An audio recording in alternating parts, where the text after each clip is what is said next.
And we were talking about spruce trees as well, Norwegian, well, Scandinavian larch.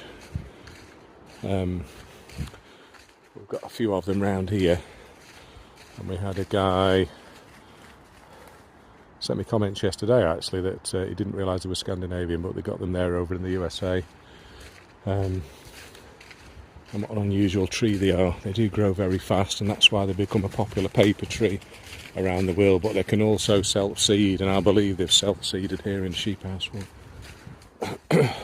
But there's not too many of them. The ones that there are, there's some massive ones. So it's a nice additive as a tree. Brings some nice variation. Which I think is always a good thing. Natural variation, as long as they're not taking over. There's plenty of evergreen Scotch pines here now. Look at these. These are not particularly old. This big old sweet chestnut's fallen down over the summer. Don't think that's going to survive.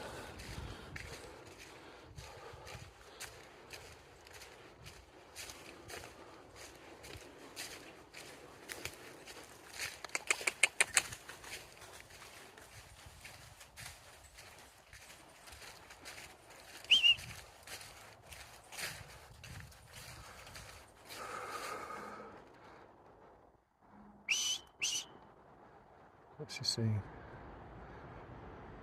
Worst case scenario with the communication with the potential owners at the Wireworks there will be I don't hear back from them, or I'll just get a cursory polite email.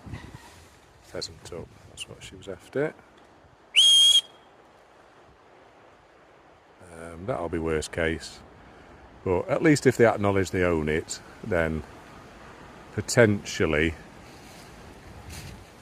you know, I've not got much time, obviously, like everybody, to be doing voluntary work, but the time I do have in some of these voluntary projects, you know what, Vinny?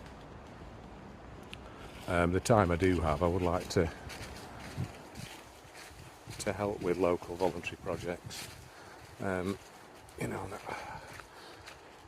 think if it was sort of like 3 or 4 voluntary wardens, including myself, that kept an eye on some local woodlands like this one, because there's a project locally, there's part of Sheffield called the Hallam region. It's a very old Anglo-Saxon